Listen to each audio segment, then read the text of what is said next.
കുഞ്ഞു കുഞ്ഞു യാത്രകൾക്ക് നമ്മുടെ ജീവിതത്തിൽ വലിയൊരു ഇമ്പാക്റ്റ് ഉണ്ടാക്കാൻ പറ്റും അല്ലേ? അതേപോലത്തെ ഒരു കുഞ്ഞു യാത്രയുടെ വിശേഷങ്ങളാണ് ഞാൻ ഈ വ്ലോഗിൽ ഉൾപ്പെടുത്തിയിരിക്കുന്നത്. ഇത് ഷോൺ, ഞാൻ രേഷ്മ.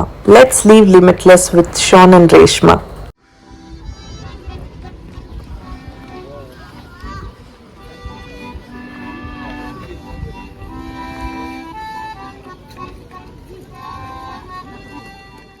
തിരക്ക് പിടിച്ച ബെർലിൻ ജീവിതത്തിന്റെ ഇടയിൽ നിന്നും ഒരു ദിവസത്തേക്ക് ഒരു ബ്രേക്ക് എടുക്കാമെന്ന് ഞങ്ങൾ വിചാരിച്ചു. ഈ കാടും മേടും താണ്ടി ഞങ്ങൾ പോണത് ഒരു ബീച്ച് ടൗണിലേക്കാണ്. ബെർലിൻ അല്ലെങ്കിൽ ജർമ്മനിയിൽ താമസിക്കുന്ന കുറച്ച് ആൾക്കാർക്കെങ്കിലും മനസ്സിലായിട്ടുണ്ടാവും ഞാൻ ഈ പറയുന്ന ബീച്ച് ടൗണിന്റെ പേര്. അതെ, നമ്മൾ പോകുന്നത് റോസ്റ്റോക്കിലേക്കാട്ടോ. ബെർലിൻ ഒരു 3 മണിക്കൂർ യാത്ര ചെയ്താൽ നമുക്ക് ഇവിടെ എത്താൻ പറ്റും. ജർമ്മനിയിൽ എക്സ്പാറ്റ്സ് ആയിട്ടോ അല്ലെങ്കിൽ സ്റ്റുഡൻസ് ആയിട്ടോ വരുന്നവർക്കും മിക്കവർക്കും അറിയായിരിക്കും ഡോയ്ച്ച്ലാൻഡ് ടിക്കറ്റിനെ കുറിച്ച്. ഈ ഡോയ്ച്ച്ലാൻഡ് ടിക്കറ്റ് ഉപയോഗിച്ചിട്ടാണ് ഞങ്ങൾ ബെർലിൻ ടു റോസ്റ്റോക്ക് പോയത്. ഈ വൈറ്റ് ട്രെയിൻ കാണുന്നതാട്ടോ ജർമ്മനിയിലത്തെ ഏറ്റവും സ്പീഡ് കൂടിയ ട്രെയിൻ.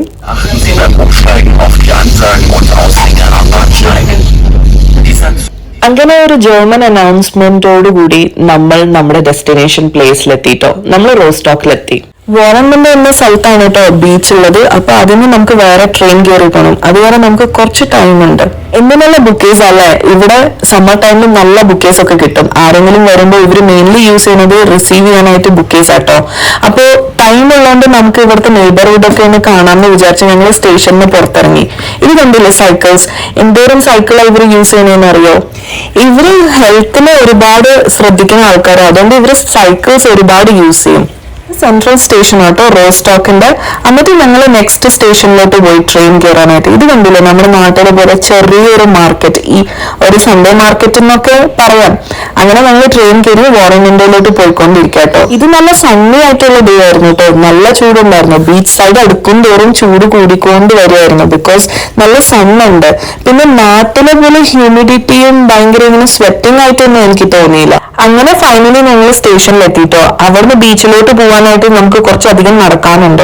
ഏകദേശം ഒരു 1.5 കിലോമീറ്റർ നടക്കണം. പക്ഷെ ഓൺ ദ വേയിലത്തെ യാത്ര അടിപൊളിയായിരുന്നു. ശരിക്കും അടിപൊളി ഒരു യൂറോപ്യൻ കാഴ്ച. ഇവിടെ അധികം വിന്റർ ക്ലൈമറ്റ് ആയ കാരണം സണ്ണ് വന്നാലോ സണ്ണിന്റെയോ സമ്മർ ടൈമിൽ ഇവർ നന്നായിട്ട് ആ ക്ലൈമറ്റ് എൻജോയ് ചെയ്യും കേട്ടോ. വെതർ എൻജോയ് ചെയ്യും. ഈ ജോയിന്റ് വീലിൽ കയറണമെന്ന് ആഗ്രഹമായിട്ടാട്ടോ ഞാൻ സൂം ചെയ്തത്. പക്ഷെ കയറാൻ പറ്റിയില്ല. ഓൺ ദ വേ സ്ട്രീറ്റ് ഒക്കെ കാണാൻ അടിപൊളിയാട്ടോ. എല്ലാവരും നല്ല ചിൽ മോഡിലാണ്. ഈ പോളാർ ബിയറിനെ കണ്ടില്ലേ? നല്ല അടിപൊളിയല്ലേ കാണാനായിട്ട്? പിന്നെ നമ്മൾ പല മൂവീസിലൊക്കെ കാണുന്ന പോലെ ഈ ബ്രിഡ്ജിന്റെ സൈഡിൽ ഫുൾ ഇങ്ങനെ പേരും എഴുതിയിട്ട് ഒരു ലവ് ഹാർട്ട് സിമ്പിൾ ആയിട്ട് ഇവിടെ ലോക്ക് ഇട്ടിട്ടുണ്ട്. ഇത് ഇവിടെ മാത്രല്ല കേട്ടോ, നമ്മള് ജർമ്മനിയിൽ പല സ്ഥലത്തും, ജർമ്മനിയിൽ മാത്രല്ല യൂറോപ്പില് സാധാരണ അങ്ങനെ ചെയ്യും എന്ന് എനിക്ക് തോന്നുന്നു. ഞാനിത് പല സ്ഥലത്തും കണ്ടിട്ടുണ്ട്.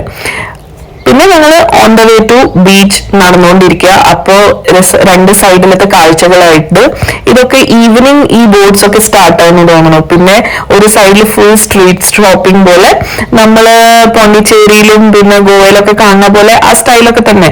പിന്നെ സമ്മർ തന്നെ ആയതുകൊണ്ട് ഗ്രാസ് ഒക്കെ നല്ല ഗ്രീനറി ഉണ്ട് എല്ലായിടത്തും. ഫ്ലവേഴ്സ് ഒക്കെ നമ്മൾ കാണാത്ത ഫ്ലവേഴ്സും കളർ കോമ്പിനേഷനും ഒക്കെ നമുക്ക് കാണാൻ പറ്റും കേട്ടോ. പിന്നെ ഈ സീകൾ കാണുന്നില്ലേ? ഇത് ക്യാമറയിൽ വളരെ ചെറുതായിട്ട് തോന്നണേ, പക്ഷെ ഇത് നേരിട്ട് കാണാൻ നല്ല വലുപ്പമുണ്ട്. ഇവര് നല്ല അക്രമകാരികളുമാണ് കേട്ടോ. ആരെങ്കിലും ഫുഡും കൊണ്ട് അവിടെ നടന്നാൽ അവരെ അറ്റാക്ക് ചെയ്യും. സോ മൊത്തത്തില് അടിപൊളി വൈബായിരുന്നു. നമുക്ക് സമ്മർ നല്ല രീതിയിൽ എൻജോയ് ചെയ്യാൻ പറ്റുമായിരുന്നു. ഒരു സൈഡ് നല്ല ഗ്രീനറി, ഷോപ്പിംഗ് സ്ട്രീറ്റ്, നെക്സ്റ്റ് സൈഡില് എന്താ പറയാ ബോട്ട്സും വാട്ടറും ഒക്കെ ആയിട്ട് കണ്ട ഏജ്ഡ് ആയിട്ടുള്ള ആൾക്കാർ പുറത്തിറങ്ങി വെതർ നന്നായിട്ട് എൻജോയ് ചെയ്യുന്നുണ്ട് കേട്ടോ. ഞങ്ങൾ പോയപ്പോ ഏതാണ്ട് ഒരു ഈവനിങ് ആയി വരുന്നുള്ളൂ. അതുകൊണ്ട് ക്രൗഡ് വരുന്നേ ഉണ്ടായിരുന്നുള്ളൂ. ഇതൊരു ഹാർബർ പ്ലേസും കൂടിയാട്ടോ. പല രാജ്യത്തെ ഷിപ്പ്, കണ്ടെയ്നർ ഷിപ്പും പാസഞ്ചർ ഷിപ്പും ഇവിടെ വരുന്നുണ്ടായിരുന്നു. ഞങ്ങൾ അവിടെ പോയ സമയത്ത് ഞങ്ങൾ ക്യാപ്ചർ ചെയ്തിട്ടുണ്ട്, നമുക്ക് കാണാം കേട്ടോ. അങ്ങനെ നടന്ന് ഫൈനലി ഞങ്ങൾ ബീച്ചിലെത്തി. ബീച്ചിൽ ചൂടെന്ന് പറയാൻ പറ്റില്ല, നല്ല തണുത്ത കാറ്റ് അടിക്കുന്നുണ്ടായിരുന്നു. നമ്മുടെ നാട്ടിലാണെങ്കിൽ തണുത്ത കാറ്റ് അടിക്കും, പക്ഷെ നമുക്ക് സ്വെറ്റ് ആവുമല്ലോ. ഇവിടെ അങ്ങനത്തെ പരിപാടിയൊന്നും ഇല്ല കേട്ടോ. ഞാൻ നേരത്തെ പറഞ്ഞില്ലേ കണ്ടെയ്നർ ഷിപ്പ്, ഞങ്ങൾ അവിടെ ഇരുന്ന സമയത്ത് ഒരു കണ്ടെയ്നർ ഷിപ്പ് ജസ്റ്റ് വരുന്നുണ്ടായിരുന്നു. അപ്പൊ നമുക്കത് ക്യാപ്ചർ ചെയ്യാൻ പറ്റി. ഈ കണ്ടെയ്നർ ഷിപ്പിനെ എസ്കോർട്ട് ചെയ്ത് കൊണ്ടുപോകാനാട്ടോ ആ ചെറിയ ബോട്ട് അവിടെ വന്നിട്ടുണ്ടായിരുന്നു. വ്യൂ നല്ല അടിപൊളിയായിരുന്നു. പക്ഷെ ഒരുപാട് തണുത്ത കാറ്റടിച്ചിട്ട് കുറെ നേരം അവിടെ ഇരിക്കാൻ പറ്റിയില്ല കേട്ടോ. ഇത് ഞാൻ പറഞ്ഞില്ലേ, ഈ ക്രൂസ് ഷിപ്പ് ആട്ടോ. ഇതിന് നിറച്ച ആൾക്കാരുണ്ട്, ക്യാമറയിൽ കാണുന്നില്ല. ഇത് യൂറോപ്പിൽ തന്നെ വേറെ രാജ്യങ്ങളിൽ നിന്ന് ജർമ്മനിയിലോട്ട് വരുന്ന ക്രൂസ് ഷിപ്പാണ്.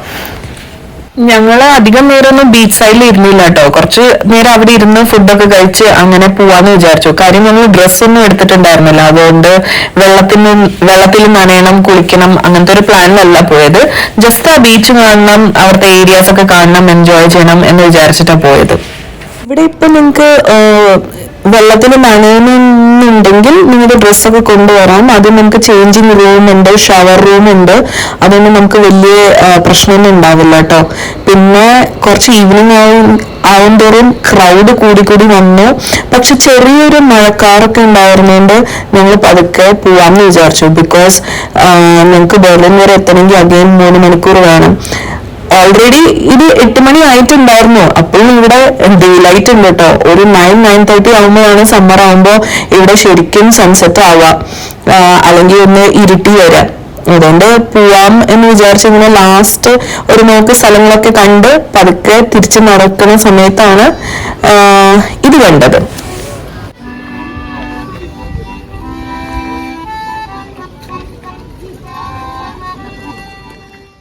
തിരിച്ച് നടക്കുമ്പോഴാണ് ഇതെന്നെ അട്രാക്ട് ചെയ്തത്.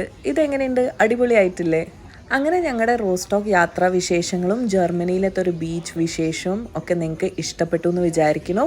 ഇഷ്ടപ്പെട്ടിട്ടുണ്ടെങ്കിൽ കമൻസ് അറിയിക്കുക. ഇനി എന്തെങ്കിലും ഇമ്പ്രൂവ്മെൻ്റ് ഉണ്ടെങ്കിൽ കമൻറ്റ് ചെയ്യാം.